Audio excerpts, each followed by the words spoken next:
Temptation had a pretty good start to the season.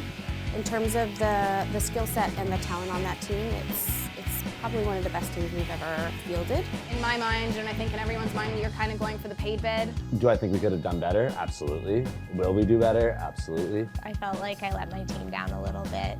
A lot of us were a little disappointed. We knew we were better than what we put out on the floor.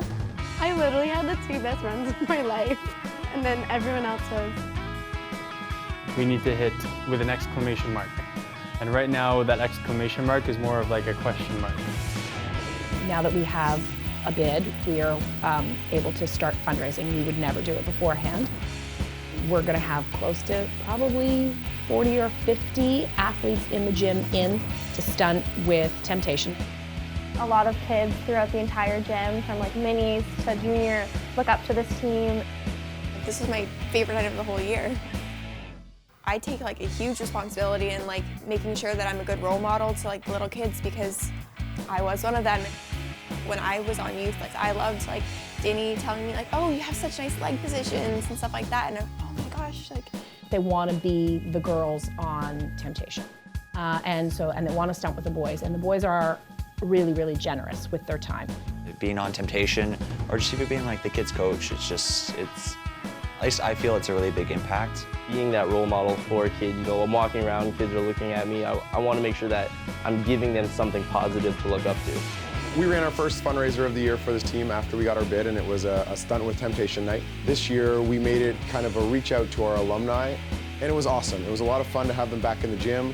A lot of those faces are the more famous faces from the PCT past, and to have those new kids that maybe don't know who they are, or have maybe heard their name, now see who they are and have access to kind of have fun with them and stunt was a big deal. Stealth had, again, a really good start to their season. They're a little bit of a slower climb. Every time I see them in the gym, they're improving. Every time they're on the mat, they're improving. So it's going to be a slow climb, but I think they're going to have a very successful season. You could start to see the strain as the word bid came into effect. And it was all about this lofty goal that was in the future that was really scary, and oh my God, we have to get this bid, and what's going to happen if we don't? We just really need to try and come together as a team. We've had our moments where like girls get a bit catty. I mean, girls will be girls, we fight. We yell at each other, we get mad at each other. If you put 20 girls in a room, there's going to be intrapersonal issues. The problem is that they're not really getting an opportunity to spend a lot of time with each other outside of this. And so I think it's a really good idea for them to start spending more time together outside of practice, whether that's going out for a team dinner, or they're having a team gathering at somebody's house, or a sleepover, or whatever it is that they want to do and they think is going to be fun for everyone. We believe that you guys need to do things outside of practice as well. So we think it would be a good idea for you guys to go and do something on Sunday after practice. Cool?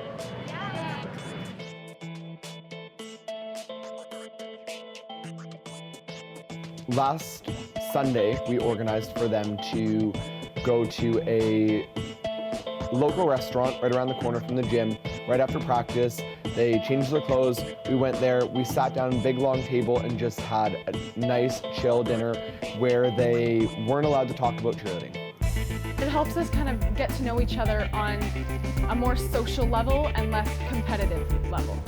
Because everybody was switching the seats and we're all sitting around, and like everybody, like I got to talk to a lot of people that I don't usually talk to at practice. I was scared that they're just like already gonna be like a family kind of, but so far it's been really good. There's school life and then there's cheer life. They're completely different. Outside of school, like you have your friends at school, but then at cheer you have people that don't judge you, like you can tell them anything. Just there's a special connection. Well, cheerleading becomes more of like your job than, it's still a passion, but it's definitely a job, and sometimes you need to remove yourself from that job and just take some time off. You know, after a long day at the gym, I like to go home and remove myself from the gym for just a little bit. Even an hour is good, just a little bit of time to remove myself from the gym, to take a deep breath and say, like, this is why I do this. If I were to walk into Chris Cunningham's house, he'd have some hipster stuff. He's like, that kind of guy, you know? Framed skulls around. Nice kitchen, nice kitchen. He looks like he'd want to cook because usually like hipsters like cooking.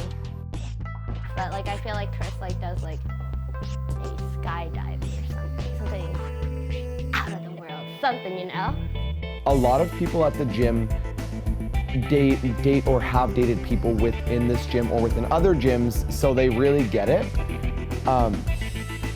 That's very different for me because my partner or significant other is not involved in this industry whatsoever.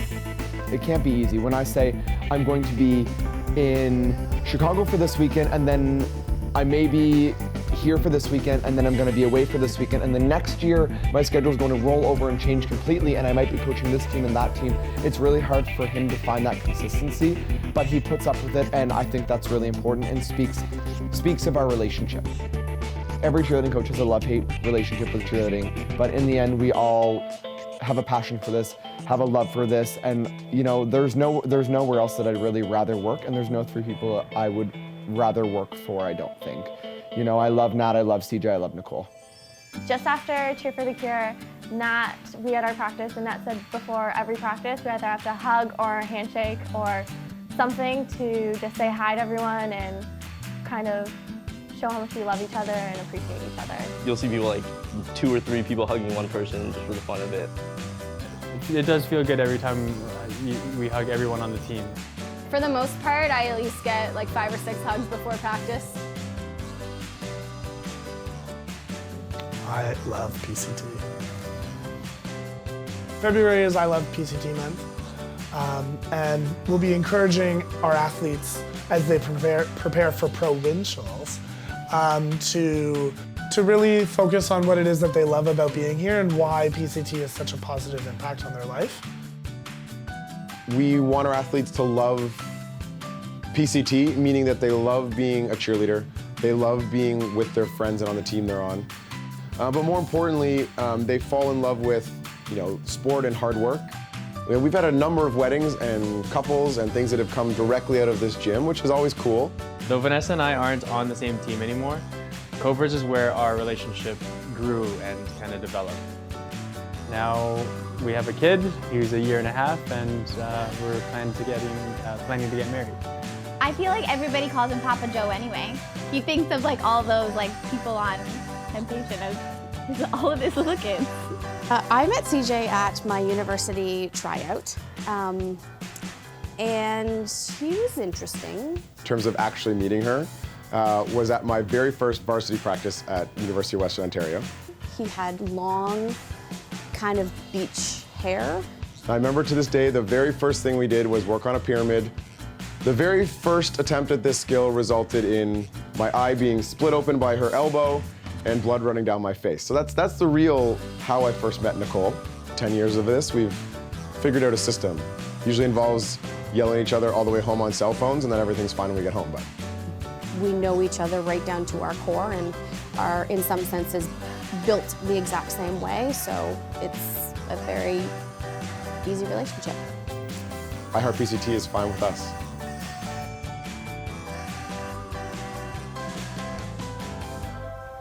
It requires a fine touch to coach a team that has had couples on it. On Temptation, there's a few like ex-boyfriends and girlfriends. It's a fine touch when they are couples, and when they break up, oh my God. I met Danny at COBRAS, must have been 6 years ago or something. We dated for a long time. We dated for 5 years or so. It ended about a year and a half ago.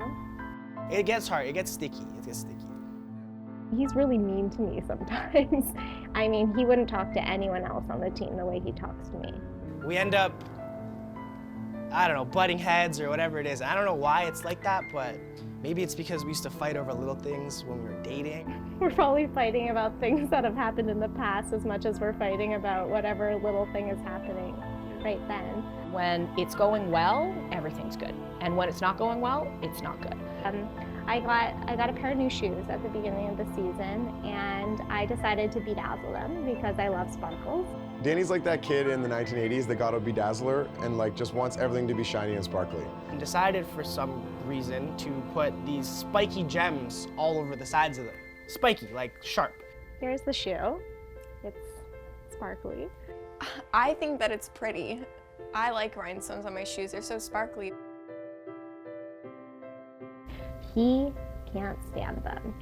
And you know, us being a broken up couple, I don't take it so easily, so I say, Danny, can you take these things off your shoes because they're hurting my fingers? He catches really high and she's put cut glass rhinestones on her shoes. She came down funny and these damn gems took me from my face and slid all the way down my cheek and hit me in the neck and caused a huge gash in my neck. I ended up slicing his face. It could be hazardous, I suppose. I've never had a situation where I kicked anybody with them. I asked her to take the gems off her shoes. She said she couldn't, so I decided I wasn't gonna stunt with her for the rest of the day. He makes me wear these old shoes. They're 3 years old. I didn't want to stunt with her with those stupid gems. These old shoes he makes me wear. They're in like a battle over rhinestones on infinities.